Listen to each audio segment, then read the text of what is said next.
Vale, pues buenas tardes a todas y a todos.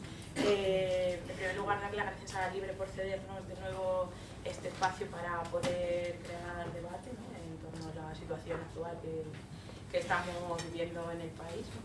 Y bueno, nos parecía interesante hacer este acto pues desde hace unos meses, desde que se formó el nuevo gobierno, toda la información que se ha estado dando pues desde medios de comunicación y demás, porque como sabemos, desde que se han creado nuevos partidos políticos, ¿no?, que han roto con el bipartidismo, intentando pues eso, cambiar la situación o superar estos modelos neoliberales, desde los sectores más conservadores, apoyados por los medios de comunicación, pues han estado atizando o desinformando o no dando la información que está ocurriendo en otros países como puede ser el resto de Europa o de gobiernos de Latinoamérica, ¿no?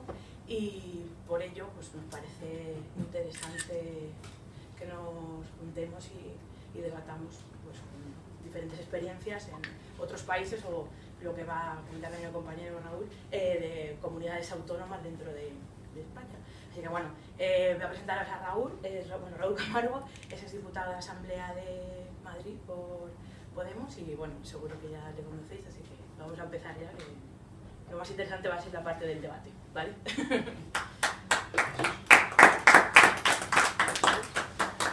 Bueno, muchas gracias, encantado de estar otra vez aquí en La Libre. Bueno, cuando me comentaron el objetivo de la charla, yo pensé así en algunos ejemplos que podíamos poner, ¿no?, para un poco contextualizar el objeto, ¿no?, que entiendo que tiene que ver sobre todo con intentar comprender las razones por las cuales desde anticapitalistas no compartimos la entrada en el gobierno de Unidas Podemos, ¿no? Pensábamos que había otras alternativas diferentes a formar parte de un gabinete ministerial en el que se tiene una situación de minoría tan evidente con respecto al Partido Socialista, ¿no? Es verdad que esta posición, hay que reconocerlo, ¿no?, en este momento dentro de la izquierda es minoritaria, que la inmensa mayoría de la población y de la gente de izquierdas, incluso me atrevería a decir que de gente que participa activamente en los movimientos sociales, es partidaria de hacer la experiencia, de formar parte del gobierno, y hay argumentos que, bueno, pues argumentos que hay que tener en cuenta, ¿no? Bueno, si están ahí dentro algo podrán hacer, si no el Partido Socialista siempre al final puede acabar pactando con la derecha. Bueno, son argumentos sin duda respetables y que tampoco podemos desdeñar, ¿no? Y nosotros desde luego los tenemos en cuenta, ¿no? Pero sí creemos que para analizar una cosa tan importante como la participación de una fuerza como Unidas Podemos, o como en este caso Podemos, ¿no?, que surgió hace 6 años para, digamos, subvertir el régimen del 78, ¿no?, y que al cabo de 6 años está gobernando en minoría con el Partido Socialista, pues entendemos que hay que poner esto un poco en perspectiva, no analizarlo únicamente por los elementos y ahora de la coyuntura actual, del momento político presente, del auge de Vox y un poco de la situación en la que vivimos aquí ahora, sino también ponerlo en perspectiva. Y eso es lo que nosotros y nosotras intentamos hacer, ¿no? Es verdad que es muy complicado explicar esto en el mundo de las redes sociales y de la comunicación inmediata y de los telediarios donde te dan 5 segundos para explicar tu posición, porque es una posición que necesita más tiempo para poder ser explicada, ¿no? Pero en todo caso sí creemos que es importante que se conozca, que se entienda y que, bueno, la gente que esté de acuerdo la pueda defender también más allá de nuestras propias filas, ¿no? Entonces, bueno, en ese sentido yo creo que es importante hacer un poco de memoria, ¿no?, y irnos un poco al pasado. Es verdad que alguna gente puede decir, bueno, pero es que esas cosas, esas experiencias ya son de hace mucho tiempo, no tienen nada que ver con el momento actual, han pasado muchas cosas, las personas que las protagonizan son distintas, está el factor subjetivo, que es muy importante, los de ahora son más listos que los del pasado. Bueno, cuando intentas confrontar con otras experiencias, esos son los argumentos que te dan también, ¿no? Para decir que no tiene por qué ocurrir ahora lo mismo que ha ocurrido cuando ha habido situaciones políticas similares. Pero bueno, nosotros al fin y al cabo somos materialistas, ¿no? Pensamos que hay, digamos, pues, unos acontecimientos que tienen que ver también con relaciones de fuerza históricas y con situaciones de, bueno, pues de dominio material de unas clases sobre otras, ¿no? Y que hay que analizar la historia también en función de estas situaciones, ¿no? Entonces, en ese sentido, es verdad que quizá irme demasiado lejos, pero yo sí quería bueno, recordar algunas de las cosas que decía alguien tan mal interpretado y tan denostado como Lenin, ¿no? Hace muchos años ya, más de 100 años, ¿no? Y precisamente lo que decía en una obra que es utilizada para todo lo contrario, es utilizada, por ejemplo, o ha sido utilizada recientemente en algunos artículos o en algunos comentarios en las redes sociales para criticarnos a nosotras y a nosotros, ¿no? por la decisión que habíamos tomado, que es esta obra que se llama La enfermedad infantil del izquierdismo en el comunismo, ¿no? Y que es una obra tan citada como poco leída, ¿no? A pesar de que sea un librito bastante breve. Y bueno, pues en ese librito, además de polemizar con los sectores más izquierdistas y sectarios, con los que por cierto nosotros también polemizamos, ¿no? Porque hay gente que nos considera como los más izquierdistas de los izquierdistas. Bueno, pues es verdad que hay grupos mucho más pequeños o más pequeños que todavía lo son más, sí que tienen posiciones un poco, en mi opinión, fuera de la realidad, ¿no? Que yo creo que era con los que polemizaba en aquellos momentos Lenin, aunque en aquellos momentos tanto el partido bolchevique era mucho más grande como esos grupos también eran muy grandes, ¿no? Pero en esa obra, en ese librito, Lenin, entre otras muchas cosas, decía, o sea, hablaba sobre la táctica que tenían que tener los partidos comunistas, los partidos en ese momento comunistas revolucionarios, ¿no? Frente a los gobiernos socialdemócratas, ¿no? En este caso el ejemplo que ponía era sobre el Partido Laborista Inglés, que era un partido de masas, con políticas y con propuestas programáticas que estaban, bueno, no sé, infinitamente más a la izquierda de las que están ahora, ¿no?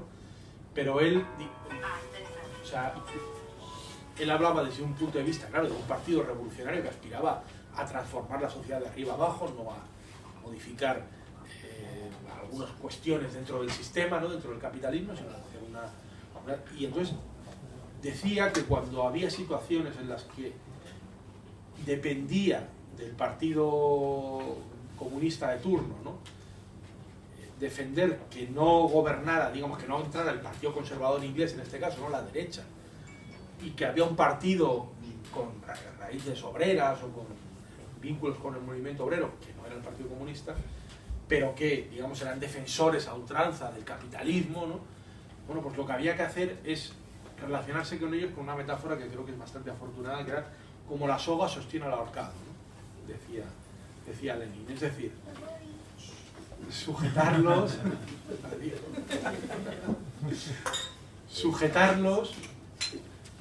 pero sujetarlos y tener la capacidad de, digamos, abrir la trampilla cuando quiera, si es que se deslizan hacia posiciones inconvenientes para el movimiento comunista.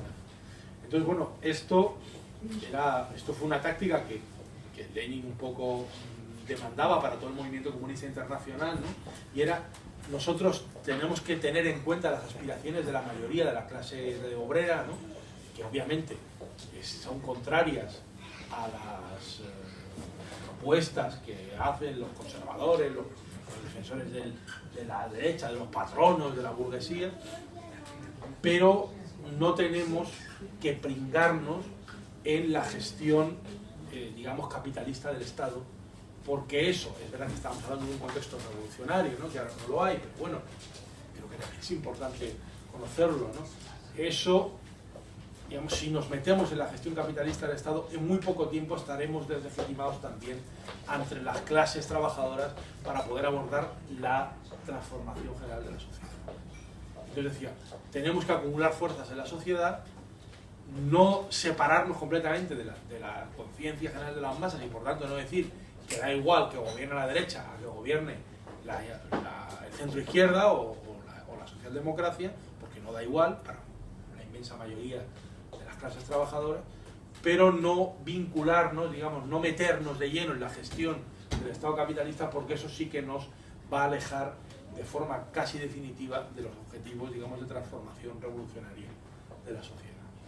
Bueno, eso lo dice Lenin en ese panfleto, ¿no? Que es un librito corto, y es curioso cómo lo utilizan para darnos caña a nosotros, ¿no? Ah, tal, porque vosotros sois izquierdistas y tal. Bueno, ya, pero es que nosotros defendemos lo que decía ese hombre ahí, ¿no? En ese papel, y queremos, bueno, que muchos años después, aunque ha cambiado enormemente todo, ¿no? El contexto, sigue siendo una consigna que nos parece útil, ¿no? Esta era también, por cierto, la consigna que se defendieron en los 3 primeros congresos de la Internacional Comunista, ¿no? Que defendían Lenin y Trotsky entonces, ¿no? Y que, bueno, pues fue la consigna del movimiento comunista internacional durante esos 3 primeros congresos, y bueno, no le fue mal, ¿no? No fue mal, porque el ascenso fue enorme, es verdad que vinculó a una revolución obrera triunfante, pero bueno, pues en aquellos momentos fue mal, ¿no? Claro, la evolución histórica de esta teoría, ¿no? De cómo relacionarse en países donde no tienes la hegemonía y tienes que hacer un trabajo, digamos, de construcción paciente de una oposición y demás, pues fue evolucionando también en la historia del movimiento comunista, ¿no? Y ahí, bueno, pues obviamente en toda la etapa del estalinismo hubo bandazos en todas las direcciones, ¿no? Primero el giro hacia lo que se denomina así como el tercer periodo de la Internacional Comunista, ¿no? Que es el giro hacia considerar a los partidos socialdemócratas como socialfascistas, es decir, un giro sectario, ultrasectario, ¿no? que equiparaba al partido nazi con los partidos socialdemócratas, el partido nazi entonces en ascenso, y que tuvo, por cierto, consecuencias dramáticas en Alemania, porque el Partido Comunista Alemán consideró que daba igual que estuvieran los nazis al poder o que estuvieran los socialdemócratas, y luego vimos la catástrofe en todos los sentidos, incluso eso, ¿no?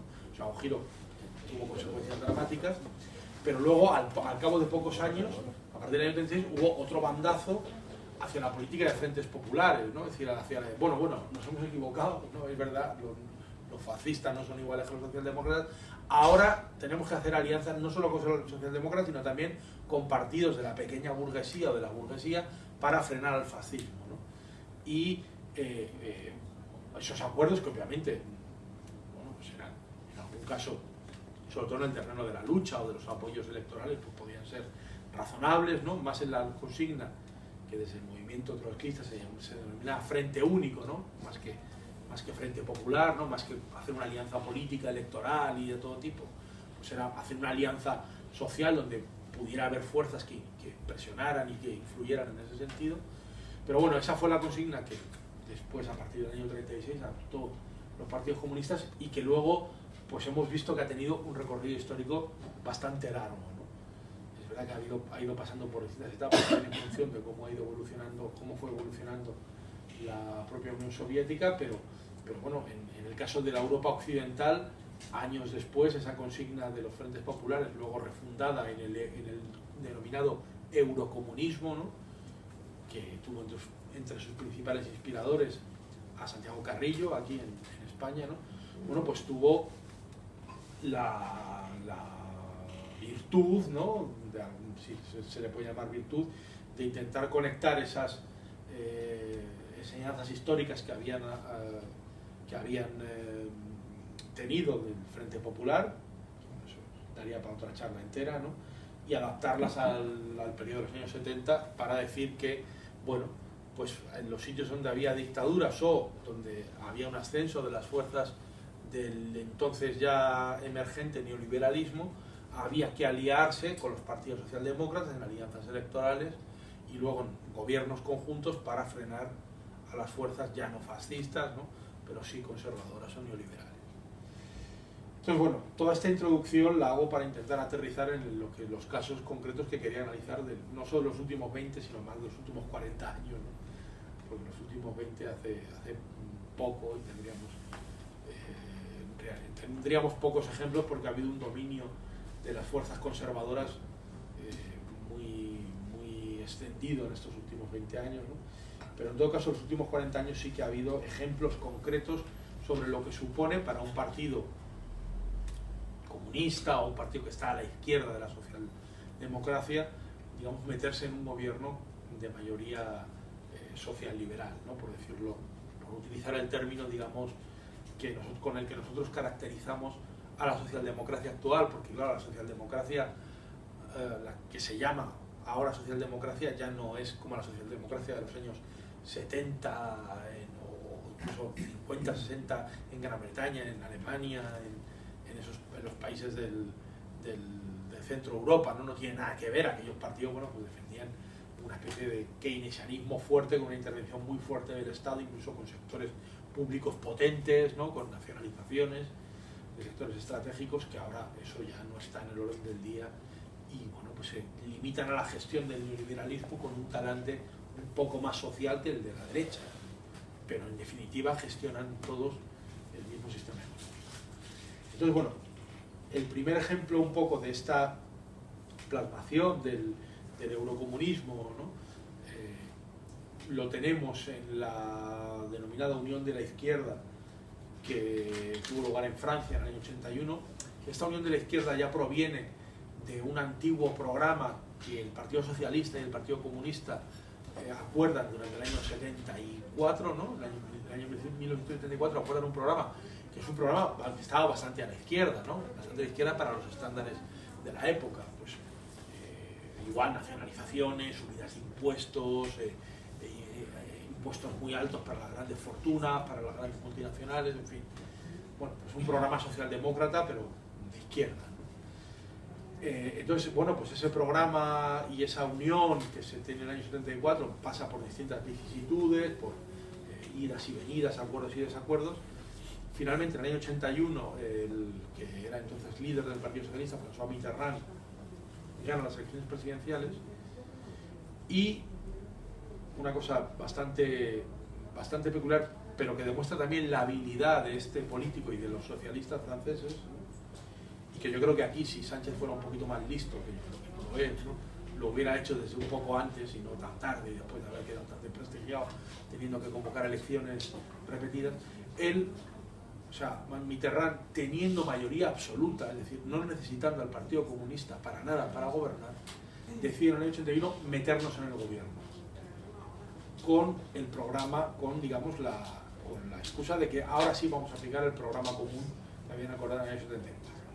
Entonces en el año 81, el pasado siglo, el siglo XX, los mete a 4 ministros del Partido Comunista en el gobierno. Es verdad que entonces, ¿no? Hay una pequeña diferencia con respecto al caso actual. Mete a 4 ministros que el Partido Comunista selecciona, pero tiene muy claro, digamos, que la dirección del partido no se va a meter en el gobierno. Es decir, el secretario general histórico del Partido Comunista francés, Georges Marchais, se queda fuera del gobierno, un poco haciendo la labor de vigilante, ¿no? De a ver, bueno, si se aplican programas y tal. Entran los 4, ¿no? Militantes o dirigentes del partido, pero no. Y entonces, bueno, pues empieza a rodar ese gobierno. Al muy poco tiempo, al año y pico, ¿no? Año y medio, se ve que no se va a aplicar nada del programa pactado, absolutamente nada, empiezan las tensiones. La dirección del Partido Comunista, insisto, que estaba fuera del gobierno, no como ahora, ¿no? Dice que hay que salirse del gobierno al año y medio, pero los ministros que estaban ahí dentro no se quieren salir, porque dicen, joder, ¿cómo nos vamos a salir ahora, tal? Pero esto no puede ser, estamos haciendo bien, no se nos conoce. Bueno, después de muchas tensiones y de que ya Mitterrand en el 84 diga, bueno, mira, no vamos a aplicar nada porque estamos en una ola neoliberal, ¿no? Y tenemos que aplicar políticas liberales y nada de esto que aparece aquí en el programa. En el 84 consigue la dirección del Partido Comunista sacar a los ministros del gobierno, para disgusto de estos, ¿no? De estos 4 que habían entrado, y al cabo de un año y medio hay elecciones, y a pesar de que el Partido Comunista hizo esta experiencia de entrar y romper el gobierno, salir del gobierno porque políticamente estaban en desacuerdo,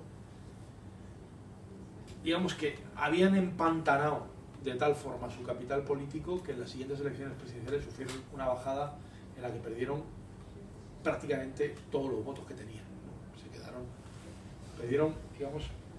quedaron en un cuarto de los votos que tenía el Partido Comunista, que era un partido que estaba siempre en torno al 12, 13%, ¿no? O sea, porcentajes, bueno, pues razonables, ¿no? Lo perdieron porque obviamente la gente votó al Partido Socialista, o ahí empezó, por cierto, también empezó a votar a la extrema derecha. Sectores de las clases trabajadoras decepcionadas con lo que había hecho el gobierno y que ya metían en el saco también a los comunistas porque habían gobernado y no habían hecho nada, ¿no? Los metieron en el saco, y ahí empezó un poco, por ejemplo, se vio muy bien en la zona de Marsella, ¿no? La zona de estibadores, y cómo había votos que pasaban directamente del Partido Comunista al Frente Nacional de Jean-Marie Le Pen, la extrema derecha, que entonces es cuando empieza a subir exponencialmente desde ese año. Bueno, esta fue la primera experiencia así, digamos, en Europa Occidental de un cogobierno del Partido Socialista con el Partido Comunista, y ya vemos que la experiencia fue mala. O sea, fue mala en todos los sentidos. El Partido Comunista sufrió una crisis muy fuerte, luego hizo un intento por abrirse, no le salió bien, y bueno, atravesó por distintas crisis, pero en el año 95 hubo otro proceso de movilización muy fuerte contra una reforma laboral que impuso el gobierno de la derecha de allí, de Jacques Chirac, que había perdido Mitterrand, ya había vuelto la derecha al gobierno. Hubo una movilización muy fuerte, eso hizo que Chirac tuviera que adelantar las elecciones por la gran movilización que había habido, y en las elecciones, porque sabéis que en Francia hay un sistema presidencial, hay un presidente de la República que tiene muchas atribuciones y que se elige directamente en una votación directa, y luego hay un primer ministro o primera ministra que se elige en otras elecciones, que son las legislativas, y que el primer ministro es el que nombra a los ministros. O sea, que sí que tiene atribuciones, aunque el presidente de la República también tenga muchas. Entonces, bueno, pues el Chirac tuvo que convocar elecciones, pero él sigue siendo presidente de la República, convocó elecciones, y en esas elecciones ganó lo que se llamó entonces la izquierda plural, una coalición de izquierdas amplia que iba desde el Partido Socialista al Partido Comunista otra vez, a los Verdes, a otros grupos más pequeños. Ganó las elecciones. La suma de todo eso, entonces sí que necesitaban sumar a todo, ya no era la mayoría absoluta, y hicieron un acuerdo entre todos estos partidos para nombrar al primer ministro, que fue Lionel Jospin, un antiguo trotskista, por cierto, que entró en el Partido Socialista para hacer entrismo, ¿no? Eso que se hacía o que se ha hecho en el trotskismo a veces, ¿no? Nosotros no hemos sido nunca muy partidarios de esa práctica, ¿no? Pero sí que se ha hecho por parte de diferentes corrientes. Este era de una corriente trotskista que se llamaba los lambertistas, ¿no? Y se metieron en los años 70 en el Partido Socialista, y se metieron tanto que se convirtieron en más socialistas que trotskistas, y al final Jospin llegó a ser primer ministro, ya había abandonado el trotskismo, pero bueno, es una entonces entró, fue elegido primer ministro. El Partido Comunista también nombró ministros, varios ministros en ese gobierno, además de los Verdes, además de otros partidos más pequeños. Estuvieron, los mandatos en Francia son más largos que aquí, son de 7 años, no de 4.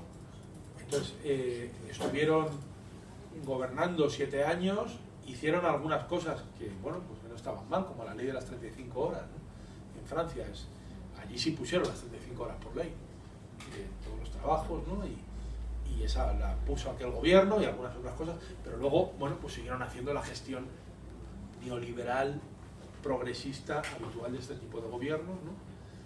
En el 2002 hubo elecciones presidenciales en Francia, ¿no? Y el que era primer ministro, Jospin, y el resto de la izquierda que había estado en el gobierno, obtuvieron unos resultados catastróficos. O sea, Jospin ni siquiera llegó a la segunda vuelta de las elecciones. Fue aquella famosa segunda vuelta en la que llegó Chirac, el candidato de la derecha, y Jean-Marie Le Pen, el candidato de la ultraderecha. O sea, la segunda vuelta de las elecciones presidenciales hubo que elegir entre la derecha y la ultraderecha, como si aquí hubiera que elegir entre el PP y Vox. O sea, entonces, y Jospin no llegó ni al 15% de los votos, fue un resultado malísimo. Pero claro, eso en el caso del Partido Socialista, ¿no? Pero en el caso de los aliados del Partido Socialista, es decir, Partido Comunista, los Verdes y otros partidos, el Partido Comunista obtuvo en esas elecciones del 2002 el peor resultado histórico que ha obtenido nunca en Francia. Sacó el 1,2%. Los Verdes, el 1,3%. Los otros partidos, fuera. Menos todavía, ¿no? O sea, tuvo unos efectos, digamos, terribles, ¿no? Y ahí todavía se hizo más patente que una parte del electorado de las clases trabajadoras se pasó a votar a la extrema derecha en lugar de votar a los tradicionales representantes de las clases trabajadoras.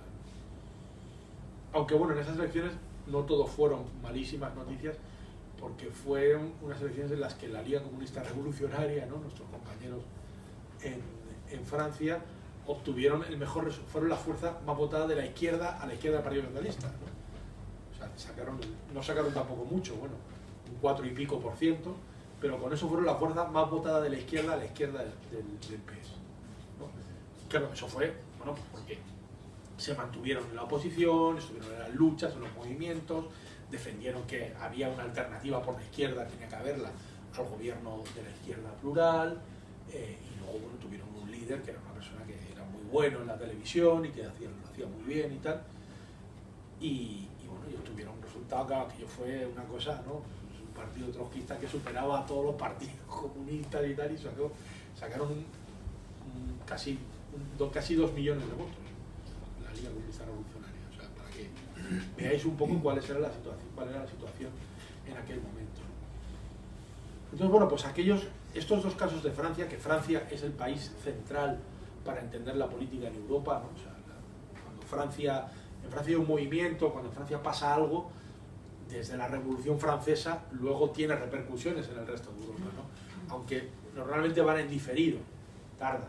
En el resto de países tardan más de lo que ocurre en Francia, ¿no? La Revolución Francesa, mayo del 68, y otras revueltas, ¿no?, que han empezado allí, bueno, pues tienen luego un efecto. Entonces hay que estar atento a lo que ocurre allí, y allí hemos tenido ya 2 casos de cogobiernos similares, ¿no?, en algún caso a lo que ha ocurrido aquí, y que se han saltado con esta situación. En la actualidad, ¿no?, luego ha habido más cosas, hubo también crisis en el partido que nosotros también impulsábamos, o nuestra gente allí, el NPA y otras cosas, ¿no? Pero actualmente la situación de la izquierda tradicional en Francia es lamentable, ¿no? O sea, el Partido Socialista estaba en las últimas elecciones, sacó, creo que el Partido Socialista, el 5%, el Partido Comunista ni aparecía en los registros, no sé si el 0, algo, y se montó una nueva fuerza neopopulista, ¿no?, un poco a imagen y semejanza de lo que ha podido ser aquí Podemos, ¿no?, con Mélenchon, que sí obtuvo un muy buen resultado, pero que luego también está atravesando una situación de crisis bastante pronunciada, porque sabemos también qué ocurre cuando hay hiperliderazgos, no hay democracia y ese tipo de cosas. Entonces, bueno, esa es la situación en Francia. Quería también detenerme un poco en lo que ocurrió en Italia ya en el año 2006, un poquito más cerca, ¿no?, que creo que también es importante.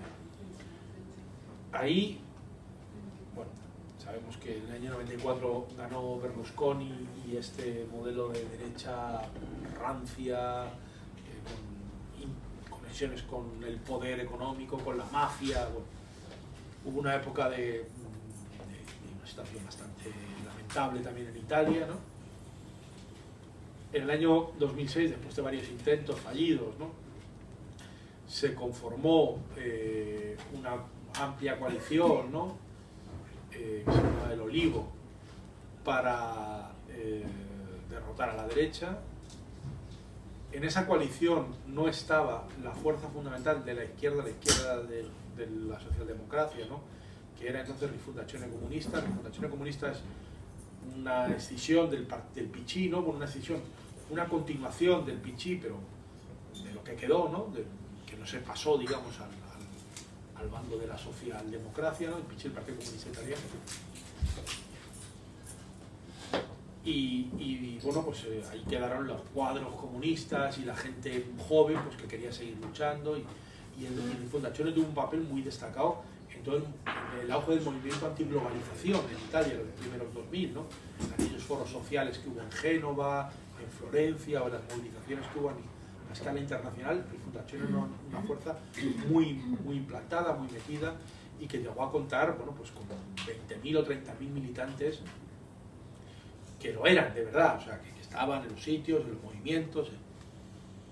Bueno, en aquellas elecciones del 2006, el Rifondazione, que no estaba en esto del olivo, obtuvo unos resultados dignos, ¿no? Al 8, el 9%, metió diputados, senadores, y entonces se abrió otra vez la discusión de, bueno, ¿qué hacemos, no? El líder de Rifondazione, que era Fausto Bertinotti, siempre había tenido una posición contraria a la participación dentro de gobiernos. En eso, por ejemplo, en los primeros 2000 era curioso porque Bertinotti, el líder de Rifondazione, estaba más de acuerdo con la posición de la LCR francesa, ¿no? Con la nuestra, por decirlo de alguna forma, ¿no? Que con la de los partidos comunistas tradicionales, que eran más de su tradición, ¿no? Y él defendía pues la perspectiva de no, hay que estar fuera, podemos apoyar, pero no metemos. ¿Qué ocurre? Bueno, pues que allá empiezan las negociaciones y debe ser que el gen eurocomunista es muy fuerte, ¿no? Y acabaron convenciendo a Rifondazione Comunista y a Fausto Bertinotti también de que había que acordar en el gobierno y meterse en el gobierno.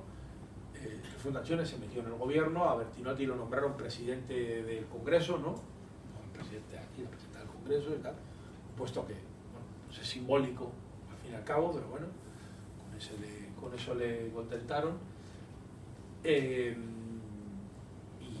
bueno, pues se montó ese gobierno de Romano Prodi, ¿no? Ese demócrata cristiano, o sea, no era ni siquiera uno de esos, no era ningún socialista, era un demócrata cristiano, y era una coalición también amplia.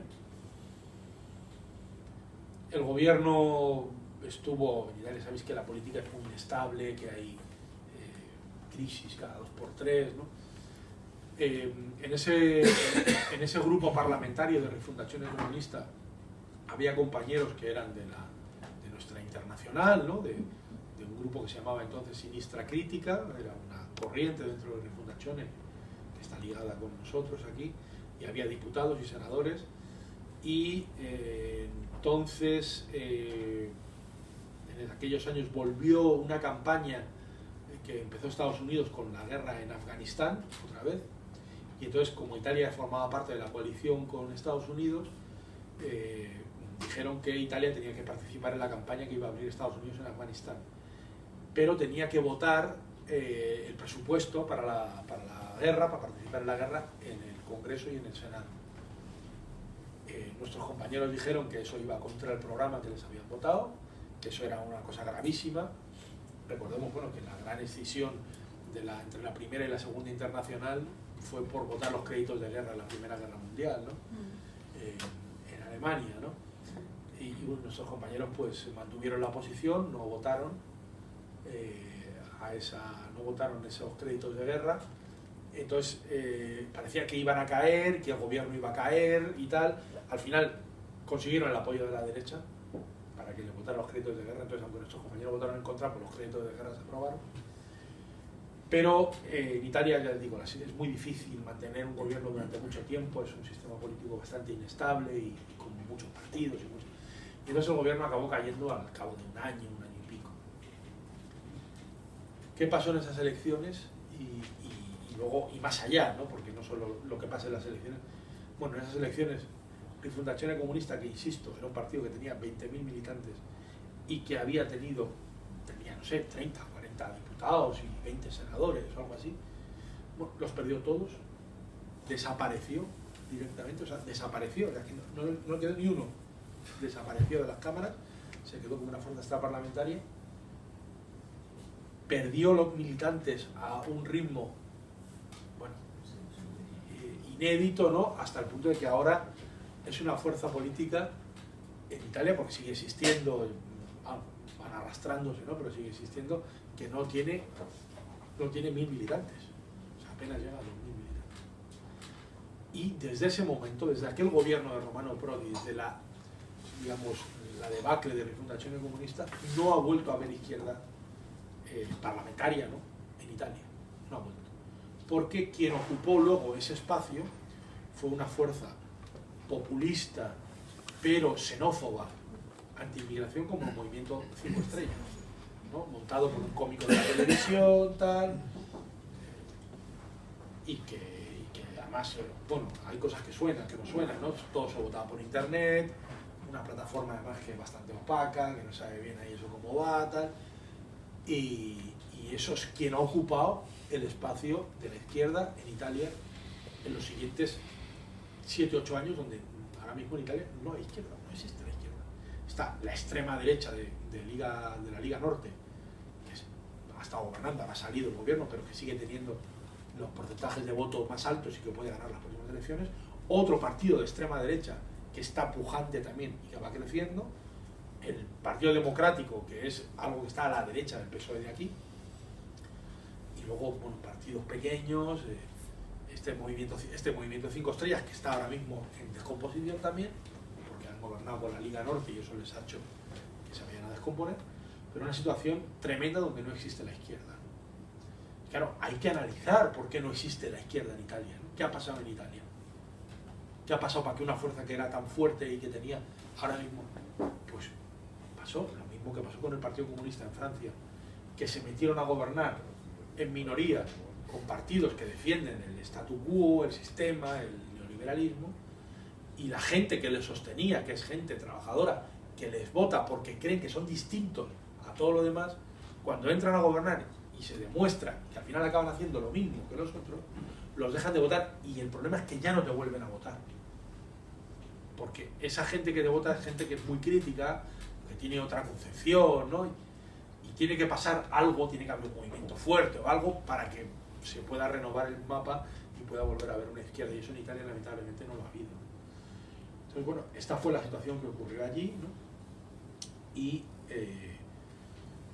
pues a las pruebas nos remitimos de que la cosa no ha ido bien, ¿no? Y bueno, y por intentar aterrizar ya aquí, ¿no? Y no extenderme mucho más. En España es verdad que la experiencia actual es la primera de gobierno de coalición desde la Segunda República, ¿no? Aunque hubo ahí una cosa, bueno, de un gobierno en el exilio en el año 45, un gabinete formado por José Giral, donde estaba el PC, el PNV y tal. Ahí Carrillo fue ministro sin cartera en ese gabinete del año 45, ¿no? Pero bueno, era un gobierno simbólico, ¿no? Bueno, estaban en Francia, no estaban aquí. Pero bueno, sí que desde la Segunda República es verdad que es el primer gobierno de coalición entre fuerzas de izquierda que hay en este país, a escala estatal. Entonces, bueno, ese argumento se ha usado mucho. Tal, hay que darle tiempo, 80 años, después de 80 años, tal, va a haber ministros comunistas, va a haber ministros. Bueno, bien, démosle tiempo, ¿no? Pero sí podemos analizar lo que ha pasado, lo que han supuesto esas experiencias cuando se ha gobernado a otras escalas, por ejemplo en las comunidades autónomas. Es verdad que las comunidades autónomas no es lo mismo que el gobierno del Estado, pero no es lo mismo, yo digo, en un sentido y en otro. En el gobierno del Estado se toman muchas más decisiones ante las que estás más expuesto. Decisiones de política internacional, cosas que, bueno, estamos viendo lo que está pasando con el Sáhara, ¿no? Lo que va a pasar. Entonces, bueno, en una comunidad autónoma todavía tienes margen para protegerte un poco más, yo creo. Bueno, pues ahí tenemos varios ejemplos también que demuestran que las cosas no han ido bien, ¿no? El primero, el de Andalucía, que por cierto, el cogobierno entre el PSOE e Izquierda Unida Andalucía tuvo un peso bastante decisivo en la propuesta que hicimos nosotros en su día de lanzar Podemos.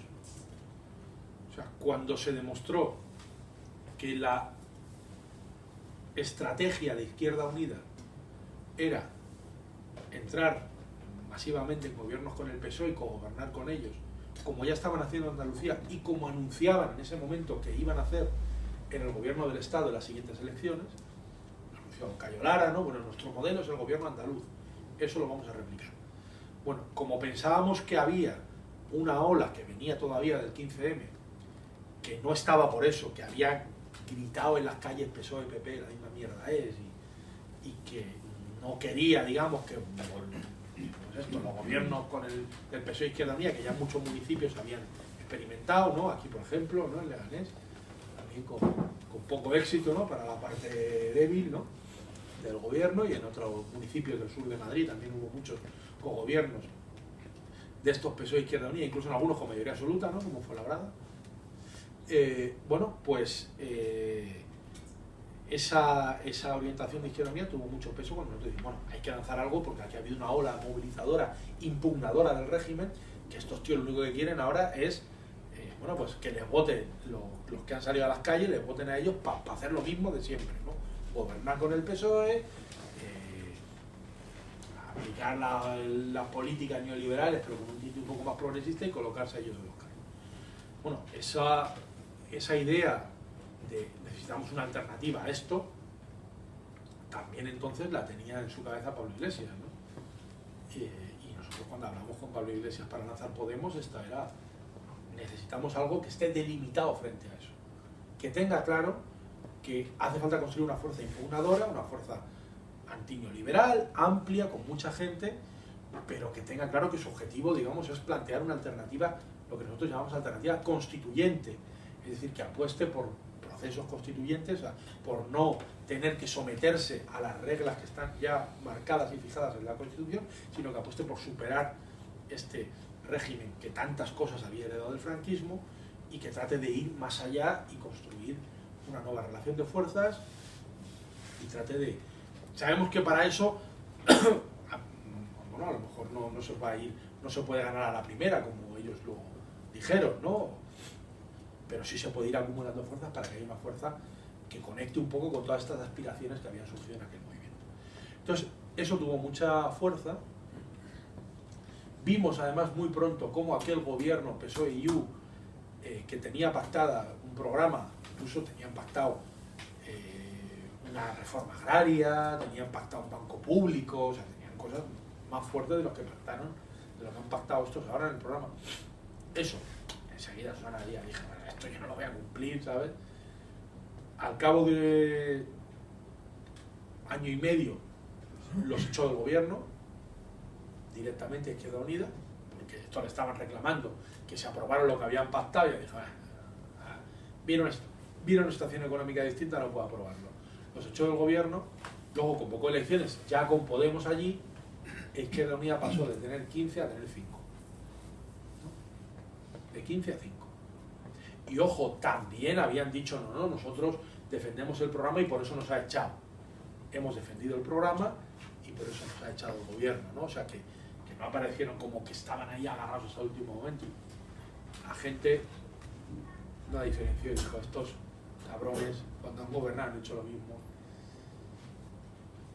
Y entonces, bueno, pues ahí creemos que hubo otro ejemplo de que ese tipo de políticas no funcionan, ¿no? Y ya el último ejemplo, que creo que también es bastante, y este sí que es cercano y creo que lo conoceremos todos, ¿no? Es el de Castilla-La Mancha. Castilla-La Mancha además es importante porque fue el momento en el que se produce el punto de inflexión en la dirección de Podemos en su relación con el Partido Socialista. Hasta entonces, es decir, desde 2014 que se crea Podemos hasta 2016, que es cuando se pega el volantazo, después de Vista Alegre, 2017, que es cuando se pega el volantazo en Castilla-La Mancha, es decir, casi 3 años, la dirección de Podemos, aunque tuvimos muchos conflictos y muchas discusiones, había mantenido el acuerdo estratégico que nos hizo lanzar Podemos. Y era, en ningún sitio vamos a gobernar siendo minoría con respecto al PSOE. Podemos en las elecciones autonómicas de 2015 pudo haber entrado en 5 o 6 gobiernos autonómicos. Pero entonces mantuvo la orientación y dijo, no, y hay vídeos de Pablo Iglesias diciéndolo, nosotros jamás vamos a entrar en un gobierno de mayoría del Partido Socialista. Incluso él lo dijo, yo no voy a ser vicepresidente de un gobierno de Sánchez, yo lo que quiero ser es presidente. En 2017, después de haber defendido lo contrario en Vistalegre 2, por cierto, hay que recordar esto, ¿no? Porque en Vistalegre 2 defendió otra cosa que era totalmente distinta, porque esto lo defendía Errejón, lo de que había que entrar a los gobiernos con el PSOE y tal, pues se pega el volantazo y se entra en el gobierno de Castilla-La Mancha. En el gobierno de Castilla-La Mancha los argumentos eran, la verdad, bastante similares a los que se están dando ahora. Desde el gobierno vamos a poder hacer muchas cosas, esto nos va a hacer visibles, nos va a reforzar, vamos a cambiar. Hemos pactado 2 o 3 leyes con el PSOE, que van a ser leyes que lleven nuestro sello y la gente nos lo va a reconocer. Bueno, cuando llegó el momento clave, no hubo ninguna de esas 2 leyes, el PSOE decidió que no las aprobaba. Llegaron las elecciones y Podemos desapareció en Castilla-La Mancha. Tenía 2 diputados, se quedó con 0 diputados, perdió la poca organización que tenía ahí, tampoco tenía mucha, ¿no? Pero la que tenía ya no la ha vuelto a repetir y ahora mismo pues no existe en Castilla-La Mancha. Es decir, otro ejemplo en el que cogobernar en minoría te acaba liquidando políticamente. Entonces, bueno, pues con todos estos llegamos ahora, ¿no? Me podréis decir, bueno, pero es que lo que nos están diciendo, pero es que eso es como pensar que la historia es lineal y que no hay casos o que toda la gente es igual. No es lo mismo Pablo Iglesias que todos esos que has hablado, porque él es más listo, porque tal, porque... Bueno, puede ser, yo no lo niego, que sea más listo y que sean gente pues muy brillante y todo lo que queramos. Pero obviamente la política y la economía y, digamos, y la sociedad se mueve en relación a posiciones de fuerza, ¿no? Y en mi opinión la posición que ahora tiene Podemos no es una posición de fuerza, ¿no? Sino todo lo contrario, es decir, ha tenido el peor resultado electoral en unas elecciones desde que empezó prácticamente, ¿no? Descubriendo el primero de las europeas. Tiene menos diputados de los que tenía en el año 2016 o en las otras que se repitieron, y a la vista está también, ya no tiene esa fuerza que tenían los círculos, ni mucho menos, ¿no?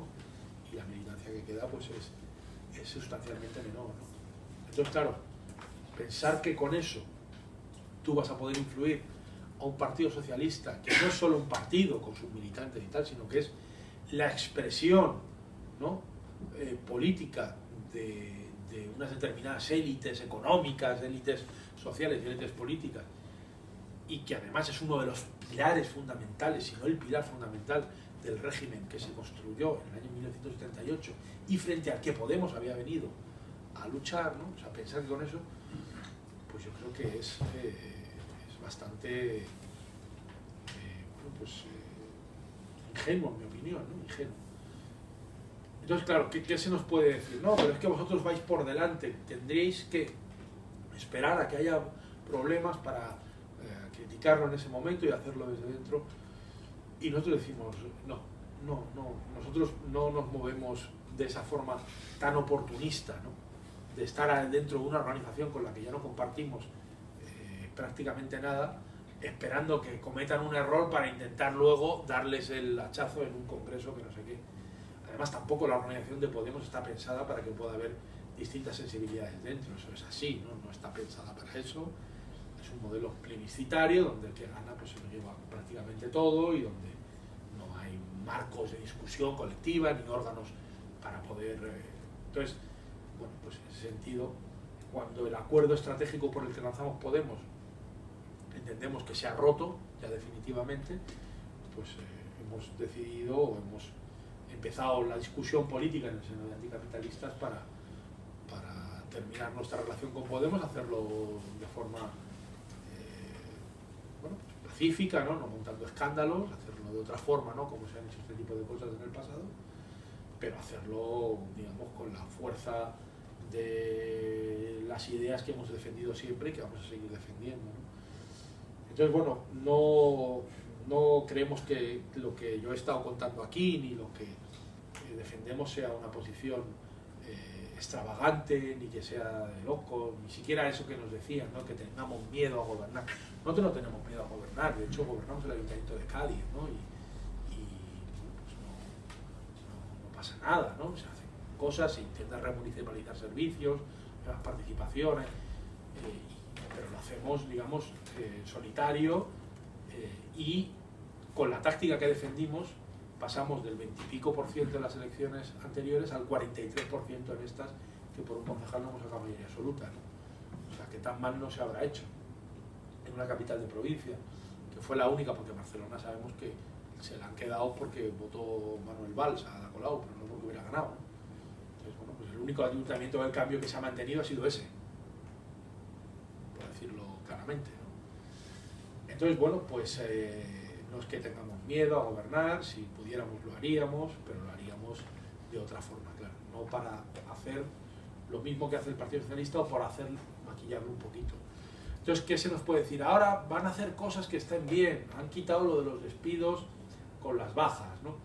Bueno, bien, eso está bien, pero luego hay que mirar la letra pequeña, si te lo empiezas a mirar, claro, no lo han declarado nulos esos despidos, los han hecho improcedentes, es decir, en lugar de pagarte 20 días por año trabajado, te pagarán 33, hasta un máximo de 12 mensualidades. Bueno, pues los empresarios tendrán que pagar unos pocos de centenares de euros más, pero no es que se haya declarado improcedente, nulo ese despido, ¿no? O han subido 50 euros el salario mínimo, bien, bien. Fuera del gobierno lo subieron 200 euros, o sea que se demuestra que la táctica que nosotros defendemos, por cierto no la he explicado, pero bueno, es la del principio, ¿no? O sea que nosotros hubiéramos negociado un acuerdo programático con el PSOE, un acuerdo duro, como el que ha negociado Esquerra Republicana, por ejemplo, ¿no? Duro. No. Tú si quieres los votos aquí vas a empezar a dar cosas, como ha hecho Esquerra Republicana, ¿no? Entonces, bueno, pues si te firman eso, tú le das los votos en la investidura y luego estás en la oposición.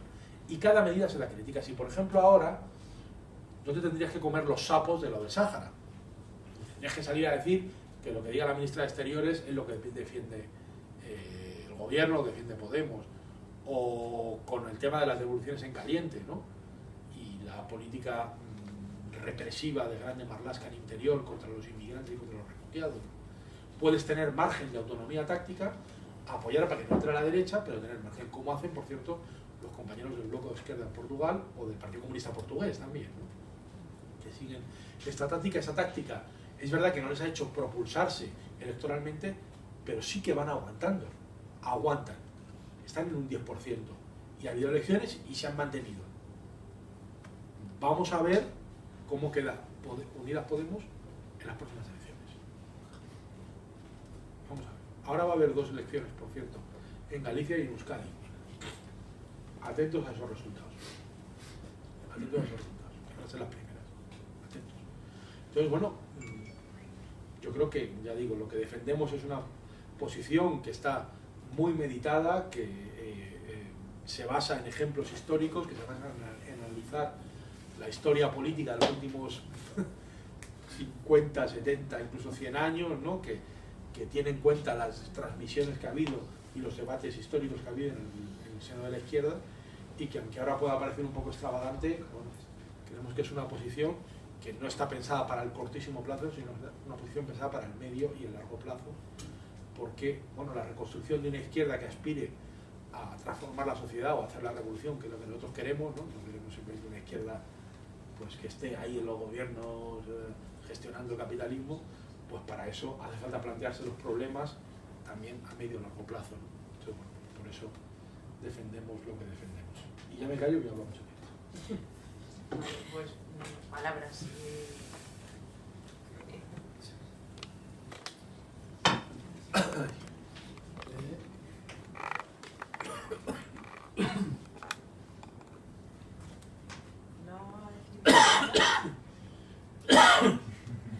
Pues dice entonces ahora, sino que nadie va a... Vale. Yo, 2 cosas. Uno, en el fondo esto, digo, porque tú has hablado varias veces de nuestra postura, anticapitalistas y tal, creo que en el fondo, o sea, por aclarar, yo creo que lo que menos nos importa como que de anticapitalistas, o como que de Podemos, o incluso como que de Podemos. Sí, yo creo que lo expresaba muy bien con el caso de Italia, ¿no? Yo creo que hasta ahora que ha habido el movimiento este de las sardinas y empieza a haber algo de movilización, aquí al final lo que nos estamos jugando es si existe la izquierda, si se puede mantener una izquierda que pueda asaltar o no los cielos por la vía parlamentaria. Quiero decir que lo de menos es si anticapitalista o Podemos tiene más o menos votos. Cuando construimos Podemos nos daba igual el nombre, no tenía ninguna tradición histórica de nada, era un conglomerado de gente tan maja como Pablo y tan estúpida como Íñigo. Quiero decir que lo importante es que había una herramienta política por la cual se podían expresar las aspiraciones de parte o de las clases trabajadoras o populares y que defendían sus intereses. Y yo creo que un poco lo que importa es eso, es el cuidado que debemos de tener aquellos que manejamos la izquierda, los sindicatos, etcétera, en que exista la continuidad y que exista para qué. Porque además yo también añado un elemento, ¿no? Y para mí es significativo también que en un debate como el de hoy prácticamente no haya venido nadie. Es decir, conociéndonos aquí mucha gente que nos conocemos en esta ciudad, es de los pocos debates políticos de fondo que se han hecho, quiero decir, que hemos hecho en meses, porque hay un debate político real y de fondo que afecta a toda la izquierda. Es, oye, cuidado que todos los esfuerzos que venimos haciendo, si me ponen desde el 15M, los hemos canalizado hacia aquí. Entonces, estará bien no compartir la postura que tienen anticapitalistas, estará bien, pero el debate, o sea, que no exista este debate. Yo creo que hay un primer fallo, es decir, el primer fallo, para empezar, y yo he sido de Podemos hasta hace 2 días, es que Podemos tampoco ha planteado este debate en profundidad. Esto ha sido como una política de hechos consumados. Pero me importa menos y tampoco la intención es criticar a nadie. Pero sí que es el resultado de que tenemos uno de los grandes debates que ha podido tener un movimiento y la izquierda en este país en no sé cuántos años, en 20 años, y este es el resultado, digo, a la hora de gente interesada en venir y debatir de política esto. Yo creo que eso también es significativo de una metodología de hacer política que ha venido teniendo la izquierda en los últimos años. No muchos, pero en poquito, a un entendedor. Y bueno, creo que al final también ese elemento político de ese debate, cómo se debate, debatimos es importante debatir si entramos en el gobierno, ¿no? O tal. Pues mira, solo el gesto de que una organización como Anticapitalistas hayamos provocado esta diferenciación y bueno, gracias a las posiciones que tiene Teresa Rodríguez, que tenemos en Andalucía, etcétera, pero que se provoque el debate. Lo triste es que el debate se haya provocado, pero no discuten si uno no quiere. Se ha provocado, pero nadie... Y a mí me parece muy peligroso una izquierda que no es capaz de reflexionar y de entrar a los debates, o sea, aunque sea aquí para venir y machacarnos, ¿sabes? ¿Por qué os descolgáis, traidores, lo que tú quieras? Y eso también me da a pensar otro de los factores políticos que me preocupan a la hora de que el discurso que tenga nuestra izquierda parlamentaria, porque para mí Unidas Podemos es mi izquierda parlamentaria, que aparte de que la mitad los conocemos y hemos estado caminando juntos, pero es a quien votamos, es que si en un tema, por ejemplo, como el del Sáhara, o sea, pensemos que si en un tema como el del Sáhara, lo que le está diciendo la izquierda a las nuevas generaciones de jóvenes, a los que ya están, a todo el mundo, que lo que hay que hacer es lo que dice el PSOE, es decir, que el Frente Polisario, no me acuerdo cómo es el acrónimo ahora del gobierno en el exilio del Frente Polisario, el SA no sé qué, ¿no? Que eso no es un país y que eso no está reconocido como ningún gobierno, que el gobierno legítimo del territorio del Sáhara es en Marruecos. Si eso es en lo que estamos educando, si eso es la política que vamos a decir en las calles y que estamos diciendo a través de la tele, Por supuesto, si Nadia Calviño dice que el neoliberalismo es el único sistema tal y nosotros seguimos con la misma... y nuestros representantes siguen con la misma línea de nosotros lo que dice el gobierno es política, ley de política, ¿en qué estamos educando a la gente que creemos que tiene que luchar? Y además, o sea, y eso políticamente creo que en X años puede hacernos un agujero muy gordo.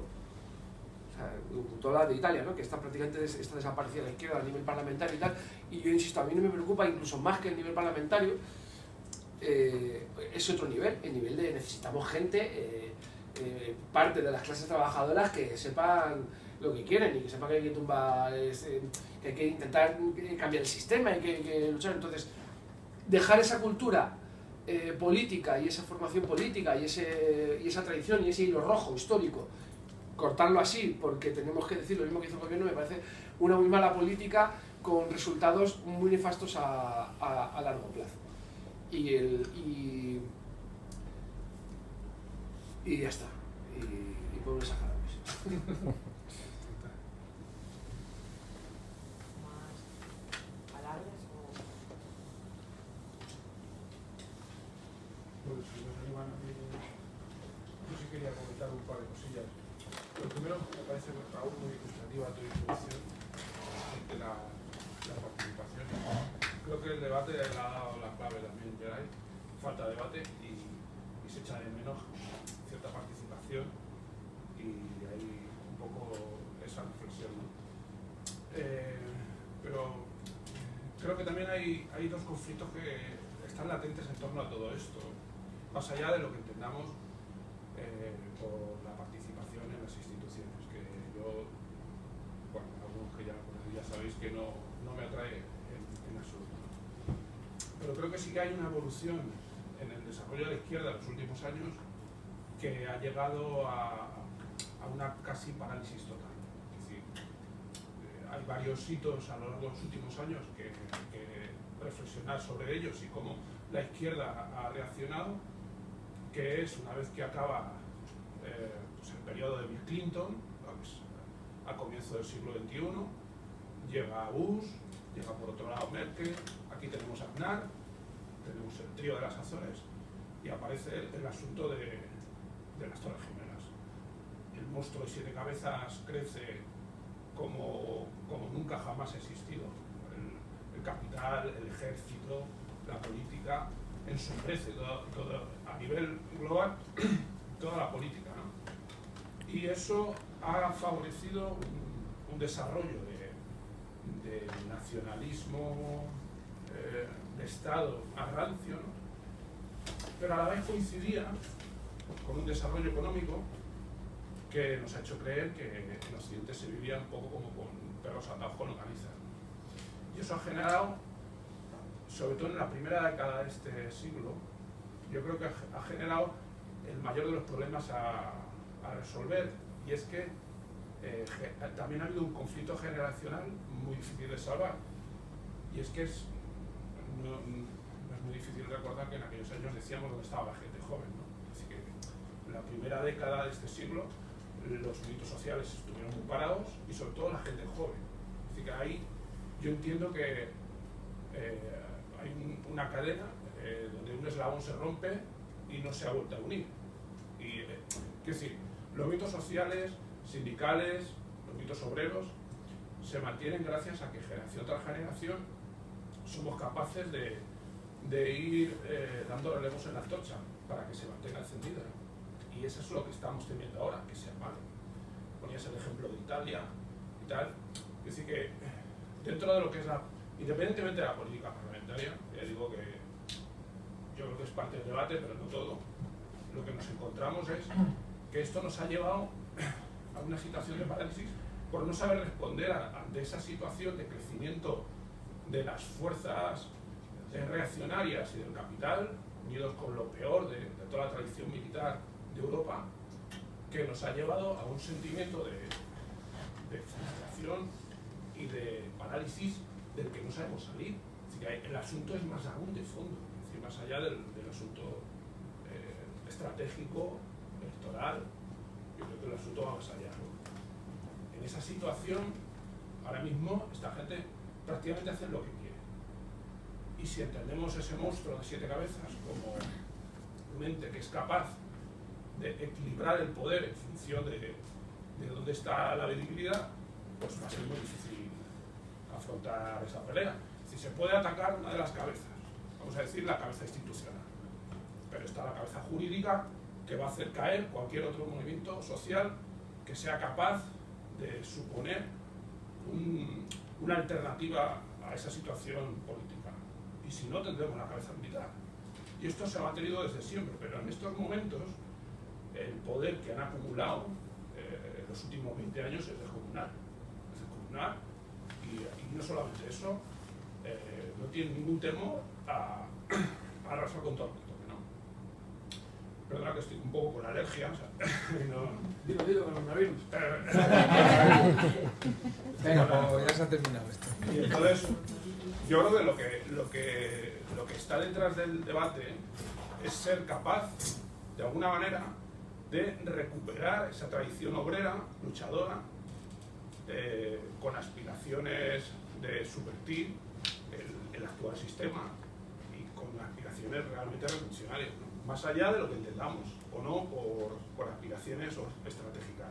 Que ya entiendo que yo, de entrada ya digo que para mí la cuestión institucional no es ni mucho menos la principal, todo lo contrario. El asunto es que va más allá. Todas estas políticas han conseguido entender en la gente que no hay alternativa, que hay que seguir por donde nos lleven, y bueno, si alguien se propone hacer otra cosa distinta, lo tiene que demostrar desde el primer momento, si no va a caer en el pozo de todos aquellos que se consideran que son igual que los demás, ¿no? Y ese riesgo es tan evidente que no merece la pena ni afrontar, ni siquiera, entiendo yo, el camino de recorrer la vía institucional, porque el riesgo es muy alto, ¿no? Entonces, yo entiendo que lo que se trata es de recuperar los frutos sociales y los movimientos obreros. ¿Por qué?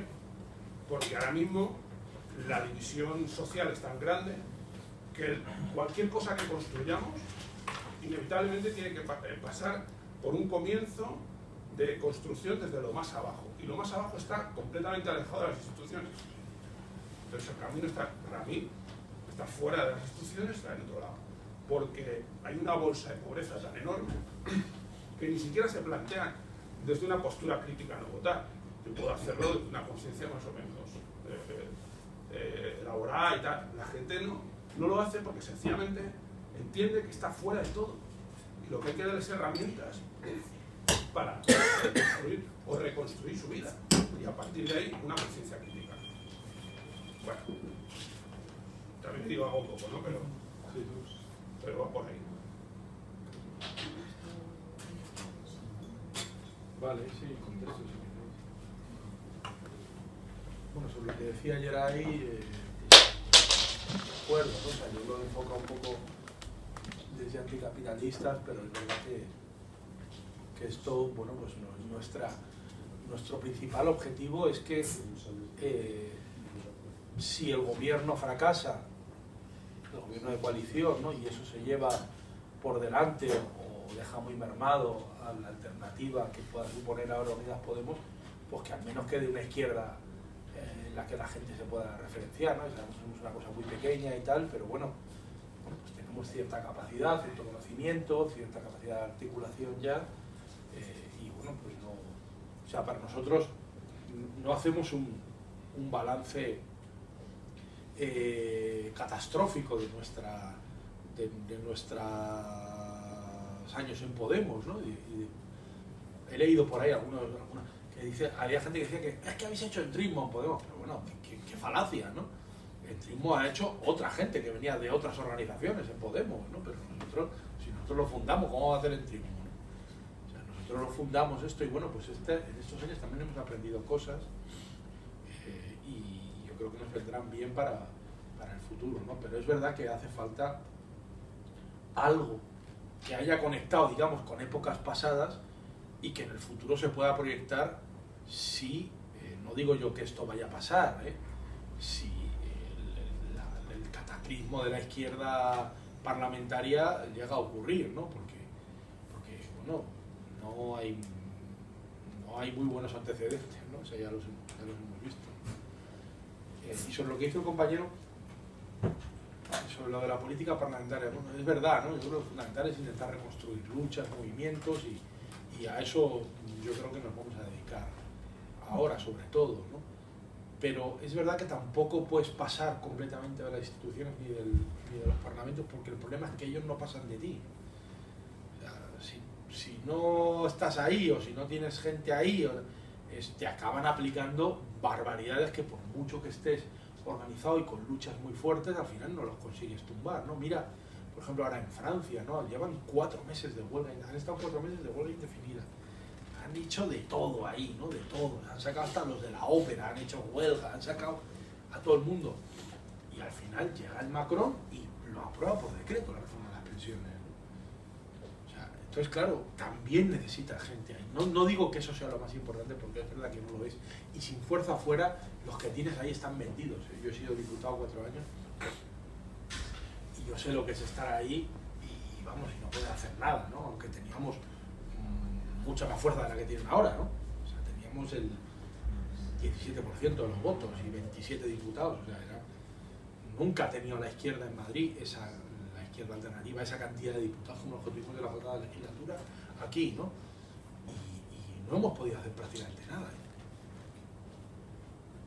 Nada, o sea, yo estaba ahí, pues intentaba currar un poco, agrupar gente, hacer luchas, pero, o sea, es verdad, como no tengas fuerza fuera, dentro, pero si tienes un montón de fuerza fuera, pero no la fuerza suficiente para montar una nueva institucionalidad alternativa a eso, pues también tienes que tener gente dentro. Y cuando yo no creo que parezca que es una crítica. Que dice que no, si no es crítica, si yo me parece muy razonable lo que dices, pero un poco te estoy explicando cómo lo vemos nosotros, o sea que sí que hay que... Y además, especialmente en este periodo, toca hacer lo que tú dices, y yo no lo tengo claro, ¿no? Pero tú no puedes pasar o sea, una fuerza política de la izquierda que aspire, digamos, a transformaciones profundas necesita pensar también en la política electoral. O sea, tiene que pensar en eso, no puede pasar de eso, porque entonces además, como no hay una gran politización en la sociedad, ni hay, digamos, tanta gente como había, yo que sé, en la época de la Segunda República, organizada y metida en sindicatos, en partidos y tal, mucha gente se politiza a partir de los procesos electorales. Es una mierda, pero es así. Y está atenta a la política en esos procesos. Entonces, si tú no estás ahí, pues mucha gente no sabe ni que existes, o no, ¿esto qué dices? ¿No? Entonces yo creo que es verdad lo que tú dices, pero hay también que tener un pie ahí, aunque sabemos que es difícil y que a nosotros a lo mejor ahora nos toca una etapa de no participar en esos procesos. O sea, que ya hemos tenido otras en las que no hemos participado, pero es algo de lo que tampoco se puede hacer, o sea, no podemos hacer virtud de la necesidad, no podemos hacer de la necesidad virtud. O sea, nosotros ahora seguramente no podamos, pero si pudiéramos, entendemos que habría que tener ahí también alternativas político-electorales, ¿no? Porque es una forma todavía de expresión de mucha gente que no la tiene sino de otra forma. Pero bueno, ahora viene una etapa en la que eso no va a estar en el orden del día, esperemos, ¿no? Y que toca pues dedicarse a otras cosas, y esperemos que pueda haber pues en un plazo no demasiado largo algún tipo de explosión social como la que supuso el 15M, que eso sí que renovaría el panorama político otra vez de manera muy, muy rápida. Incluso, el otro día lo comentábamos en una reunión, ¿no? En Francia ha habido ahora un movimiento tremendo, ¿no? Lo habréis visto.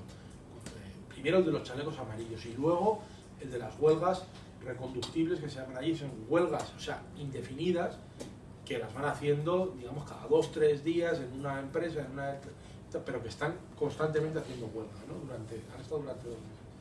Bueno, no parece que vayan a obtener la victoria inmediata. No, Macron incluso está planteándose legislar por decreto, meter por decreto la reforma de las pensiones y ya está. Pero eso ha dejado un pozo que tarde o temprano le va a pasar factura a Macron. Y es verdad que a lo mejor no le va a pasar factura en el sentido de que vayan allí 5 millones de personas y tomen la Asamblea Nacional y lo cuelguen de la guillotina, pero sí que le puede pasar factura en procesos electorales que va a haber ahora.